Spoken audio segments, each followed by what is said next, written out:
شاید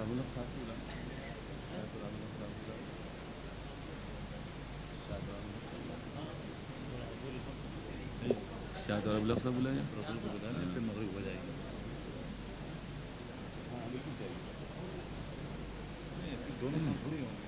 ہو جائے گا، ہو جائے گا۔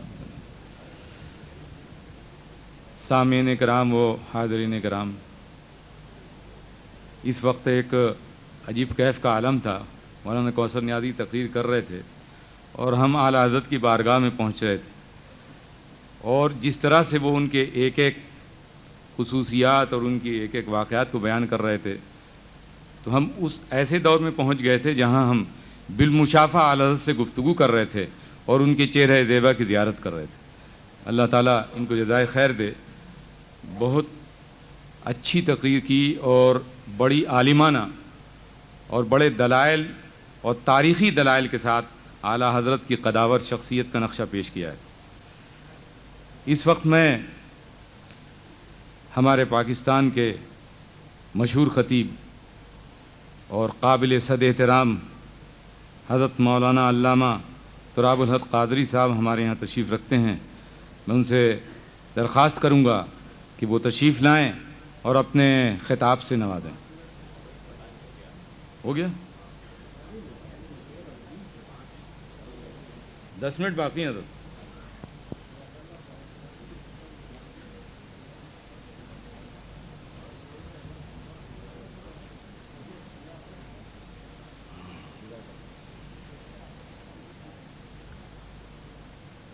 باللہ من الشیطان الرجیم، بسم اللہ الرحمن الرحیم۔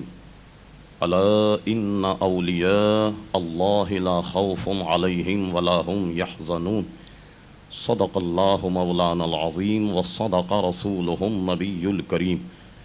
ان اللہ وملائکتہ یصلون علی النبی یا ایہا الذین آمنوا صلوا علیہ وسلموا تسلیما۔ اللہم صل علی سیدنا و مولانا محمد معدن الجود والکرم وآلہ وبارک وسلم، صلاۃ و سلاما علیک یا سیدی یا رسول اللہ۔ محترم و محترم جناب صدر و محترم و محترم مہمان خصوصی، لائق صد احترام مہمانان گرامی، علماء کرام، حاضرین مجلس، یقیناً مجھ سے قبل اور مقالے اور تقاریر آپ حضرات نے سماعت فرمائی۔ آج اس عرس کے موقع پر تحقیقات امام احمد رضا کی یہ کانفرنس اعلیٰ حضرت امام اہل سنت رحمۃ اللہ تعالی کے وصال کے 71ویں برس منعقد۔ گویا اس دنیا سے امام اہل سنت کو گئے 71 برس ہوئے، اور اب بھی بعض گوش امام اہل سنت کے ایسے ہیں جو عوام کے سامنے نہیں آئے۔ اہل دانش اور وہ حضرات جو مقالہ نویس ہیں، ہر موقع پر ایک نہ ایک نئی چیز کو اعلیٰ حضرت امام اہل سنت کی اجاگر کرتے، اور حقیقت بھی یہ ہے کہ اعلیٰ حضرت امام اہل سنت کی شخصیت ایسی ہماگیر کہ جس سمت امام اہل سنت کو آپ دیکھیں گے تو ایک منفرد مقام امام اہل سنت کا پائیں گے۔ جیسا کہ بعض گوشے آپ نے مجھ سے پہلے بھی سنے، ترجمہ قرآن کے سلسلے میں اعلیٰ حضرت امام اہل سنت کا مقام بڑا منفرد، بلکہ اعلیٰ حضرت امام اہل سنت سے وہ حضرات جو کوئی لگاؤ نہیں رکھتے، میرا اشارہ اہل حدیث حضرات کی طرف سے ہے، وہ کہتے ہیں کہ اعلیٰ حضرت امام اہل سنت کے ترجمے میں ایک خاص خوبی یہ ہے کہ جب بھی کہیں اس قسم کا لفظ آیا ید اللہ کا، تو سب نے ترجمہ اللہ کا ہاتھ کیا، اور اعلیٰ حضرت امام اہل سنت ید اللہ کا ترجمہ اللہ کا ہاتھ نہیں کرتے بلکہ دست قدرت کرتے۔ اسی طرح حدیث کے معاملے میں اگر آپ آئیں تو ایک بڑا مختصر مسئلہ تھا کہ جب حضور صلی اللہ علیہ وسلم کا نام نامی اسم گرامی لیا جائے تو انگوٹھے چوم کر آنکھوں سے لگانا، ایک بڑا مختصر مسئلہ تھا۔ ملا علی قاری رحمۃ اللہ تعالی موضوعات کبیر میں جو تمام جھوٹی حدیثوں پر انہوں نے ایک رسالہ لکھا اور اس کی نشاندہی کی کہ یہ حدیث جھوٹی اور وضع کی ہوئی. وہیں ملا علی قاری نے اس حدیث کو نقل کیا کہ حضرت صدیق اکبر موجود تھے، حضرت بلال نے اذان کہی اور حضرت صدیق اکبر رضی اللہ عنہ نے اشہد ان محمد رسول اللہ صلی اللہ علیہ وسلم یہ جب کلمات کہے تو اپنے انگوٹھے چون کر اپنے آنکھوں پر لگائے. تو ملا علی قاری فرماتے ہیں کہ جب اس کا ثبوت حضرت صدیق اکبر رضی اللہ عنہ کی ذات سے مل گیا تو اب کسی ثبوت کی اور کیا ضرورت. یہ مسئلہ جب پوچھا گیا تو اعلیٰ حضرت امام اہل سنت نے اس مسئلے کا جواب تو لکھا، لیکن اس رسالے میں فن حدیث پر وہ کلام کیا کہ آپ کو کہیں اور نظر نہیں آئے گا. فتاوی رضویہ کی پہلی جلد اگر آپ اس پوری صدی پر رکھ دیں، فقہ کے مسائل میں ایک معمولی بات ہے کہ تیمم کرنا عام آدمی یہ سمجھتا ہے کہ مٹی پر ہاتھ مار کر اپنے چہروں پر پھیرنا اور دوبارہ ہاتھ مار کر اس طریقے سے دونوں ہاتھوں کا مسح کیا جائے. کن کن سے تیمم جائز ہے؟ امام اہل سنت نے زمین کے وہ معدنیات کے جن سے تیمم جائز ہے 100 کے قریب نام گنوائے. اور فرمایا آپ نے، یعنی جس کو دیکھ کر آپ حیران ہو جائیں کہ کیا کیا اشیاء امام اہل سنت نے گنوائیں کہ جس سے تیمم کا جواز ملتا. پانی پر جب گفتگو کی تو 200 سے زائد قسمیں پانی کی گنوا دی. اسی فتاوی رضویہ کی ایک پہلی جلد میں ایک موقع پر امام ظفر کے اس قول کی تائید میں کہ جب آدمی ایسے وقت میں صبح کرے کہ غسل کرنے کا وقت نہ ہو اور اس پر غسل واجب، تو اب اس کو کیا کرنا چاہیے؟ ظاہر ہے کہ امام اعظم ابو حنیفہ اور صاحبین تو یہی کہتے ہیں کہ وہ غسل کرنے کے بعد نماز پڑھے گا.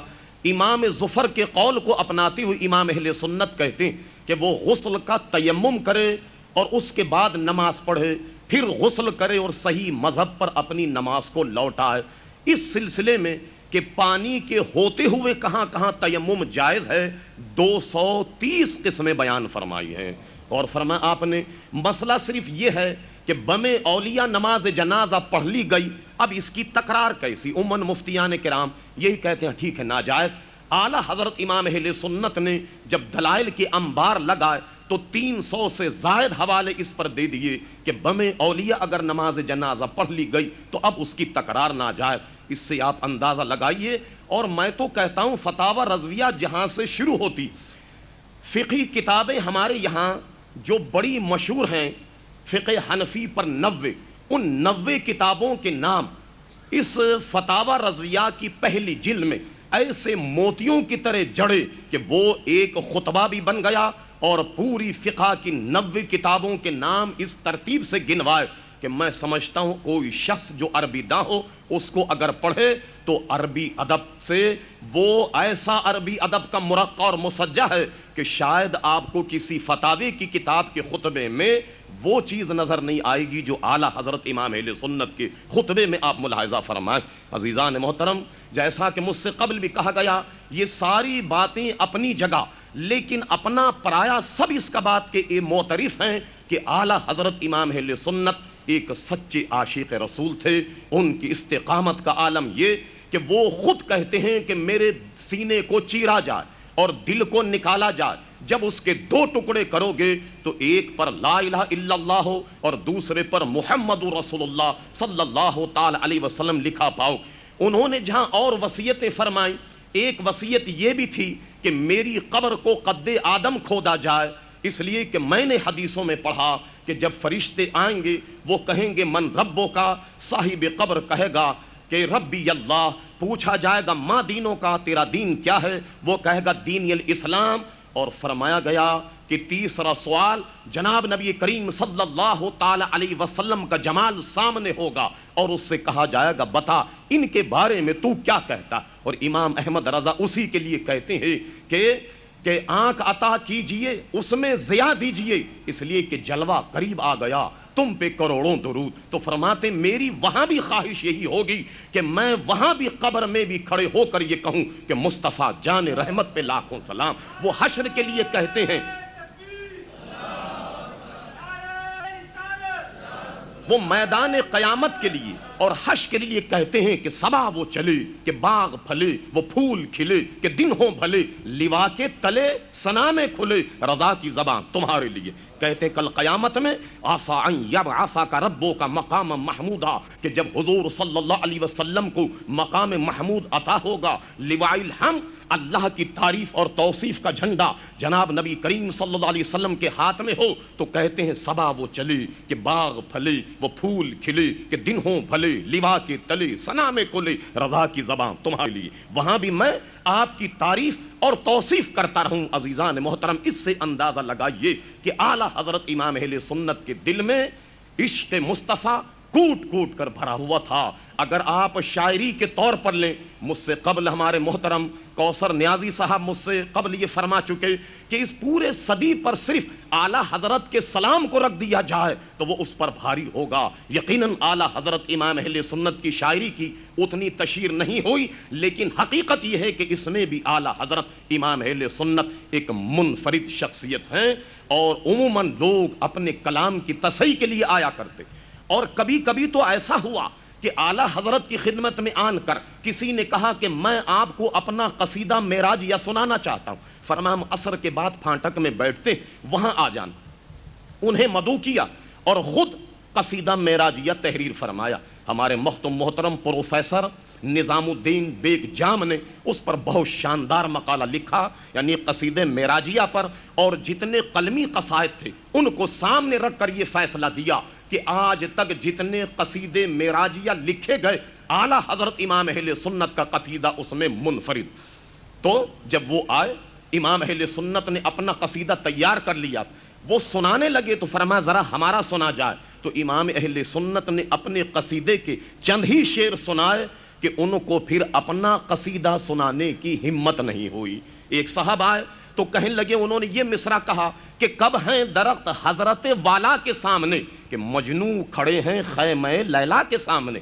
فرمایا اعلیٰ حضرت امام اہل سنت نے یہ کیا انصاف ہے, تم نے اس شاخ کو مجنو سے تعبیر کر دیا ہے اور حضور صلی اللہ علیہ وسلم کے گھر کو مجنو گویا لیلا کے جھوپڑے سے تعبیر کر دیا. ارے کا عشق مصطفیٰ کا تقاضا یہ ہے کہ یوں پڑھو کہ کب ہیں درخت حضرت والا کے سامنے قدسی کھڑے ہیں عرش معلا کے سامنے.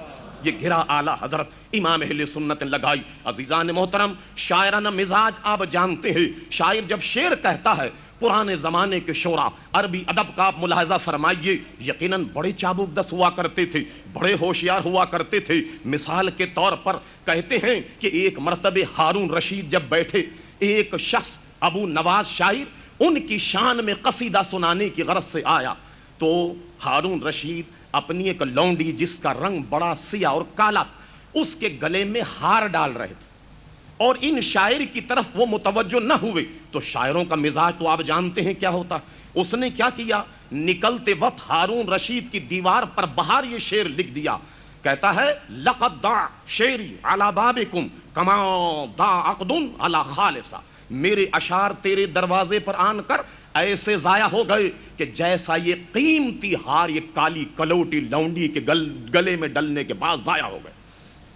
یہ جب نکلا ہارون رشید کی نظر پڑی تو کہا یہ کون شخص تھا. لوگوں نے نشاندہی کی فلاں صاحب تشریف لائے تھے, اور ظاہر ہے کہ جب ان کا کلام نہیں سنا گیا تو ان کو یہی سلوک کرنا بھی چاہیے تھا ہارون رشید.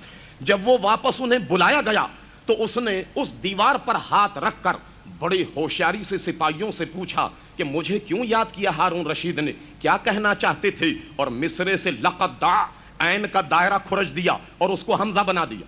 اب شعر بن گیا لقد ضاع. پھر اس کے بعد کچھ باتوں میں لگا کر سپاہیوں سے کہا کہ وہ کیوں مجھ سے ملنا چاہتے, میرا مقام تو ایسا نہیں کہ میں ان سے ملاقات کروں, آخر کیوں یاد کیا. نیچے ہاتھ بڑھا کر کما ضاع کے عین کے دائرے کو بیک ناخن سے کھرچ دیا. اب شعر بن گیا لقد ضاع شعری علی بابکم کما ضاع عقد علی خالصہ. اب حاضر ہوتا ہے ہارون رشید کے دربار میں, حضور کیسے یاد کیا, یہ تم نے کیا شعر لکھا, باہر تشریف لائیے کیا لکھا ہے میں نے. اب جب ہارون رشید نے دیکھا تو شعر بن گیا لقد ضاع شعری علی بابکم کہ میرے تو شیر آپ کے دروازے پر آن کر ایسے روشن اور چمکدار ہو گئے کہ کما دعا عقدن علی خالصہ، جیسا یہ قیمتی حال اس لونڈی کے گلے میں ڈلنے کے بعد روشن اور چمکدار ہو گیا۔ ہارون رشید کو احساس ہوا کہ یہ پڑھنے میں اصل میں غلطی مجھ سے ہوئی ہے، میں اس کو صحیح طور پر پڑھ نہیں سکا۔ جناب شاعر یقیناً ہمارے اس محفل میں شاعر ہیں اور بڑے معقول قسم کے شاعر، مشہور تو یہ ہے کہ جب کوئی نئی غزل کہہ لیں تو چاہے ان کا گھر کا چپراسی کیوں نہ، جب تک اسے سنا نہ لے وہ چین سے نہیں بیٹھتے،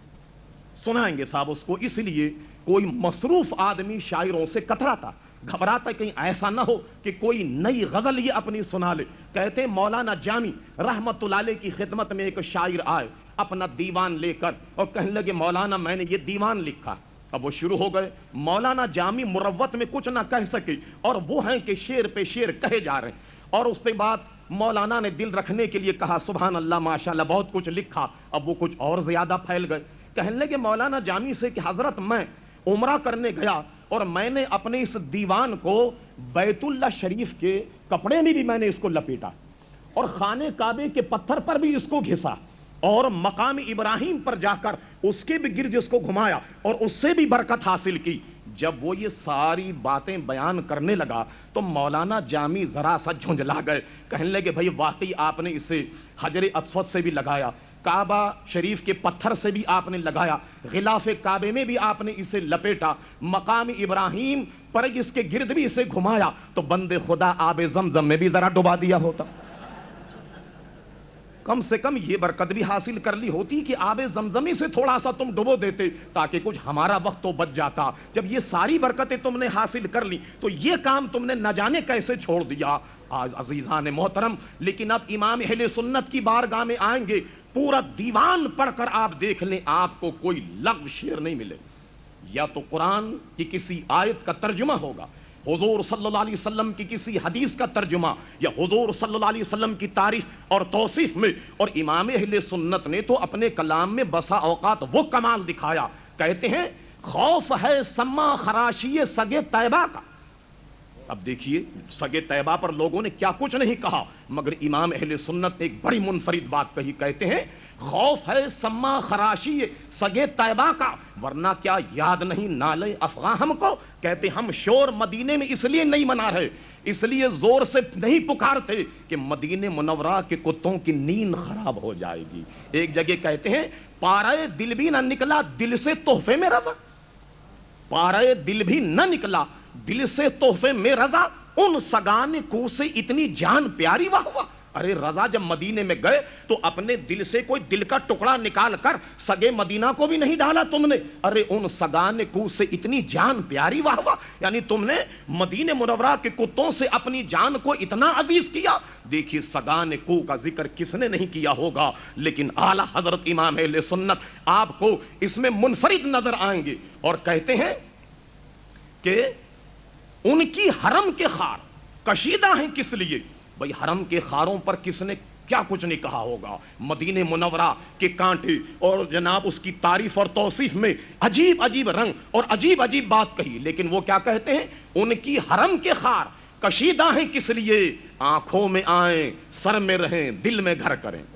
دیکھیے آپ کو منفرد بات نظر آئے گی، ان کی حرم کے خار کشیدہ ہیں کس لیے کہ آنکھوں میں آئیں سر میں رہیں دل میں گھر کریں۔ غرض یہ کہ آپ دیکھیے مدینہ منورہ کے کتوں اور خار طیبہ کی جو تعریف امام اہل سنت رحمت اللہ تعالی نے اپنی زبان سے کہی، وہ آپ کو پوری شعری تاریخ میں عزیزان محترم بالکل منفرد نظر آئے گی۔ حقیقت یہ ہے کہ اعلی حضرت امام اہل سنت ایک ایسی منفرد شخصیت ہے کہ میں اپنے لیے کہوں گا کہ اگر یہ پرآشوب زمانے میں امام احمد رضا نہ ہوتے تو نہ جانے ہم کون سے کھنڈر میں ہوتے۔ اعلی حضرت امام اہل سنت نے اپنی دانش، اپنے فتاوے، اپنی تحریر سے عزیزان گرامی ہمیں سیدھا راستہ دکھایا، اور قلم سنبھالتے ہی کہا کہ کل کے رضا ہے خنجر خوں خاں برق بار، آدھا سے کہہ دو خیر منائے نشر کریں۔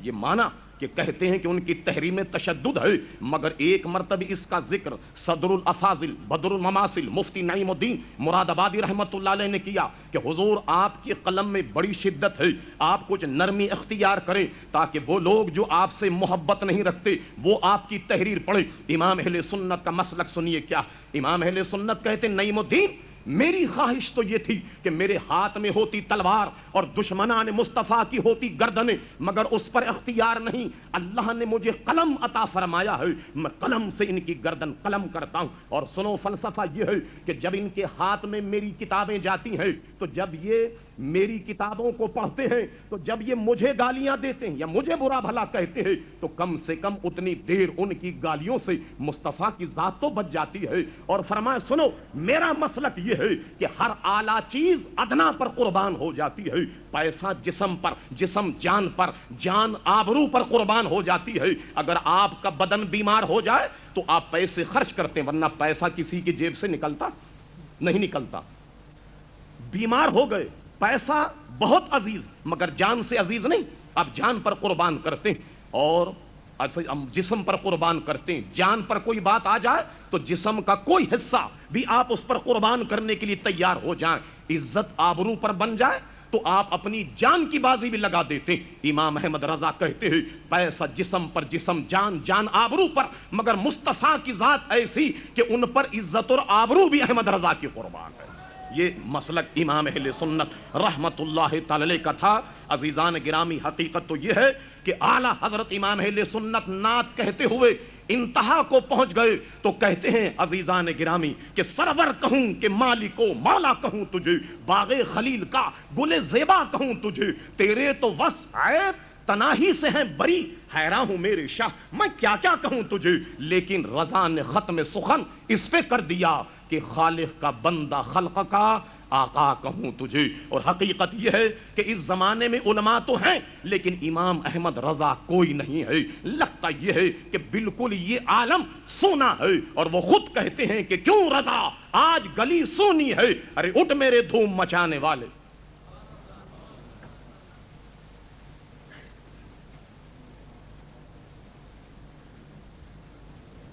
محترم حاضرین کرام، نماز مغرب کا وقفہ ہوگا اب، اس کے بعد ہمارے مہمان خصوصی اور صدر محترم کی تقاریر ہوں گی، اور اس کے بعد جس انعام کا امام احمد رضا ریسرچ ایوارڈ کا اعلان کیا گیا ہے وہ ان بزرگوں کو دیا جائے گا جن کے نام کا اعلان کیا گیا ہے۔ تو نماز مغرب کے لیے تشریف لے چلیں۔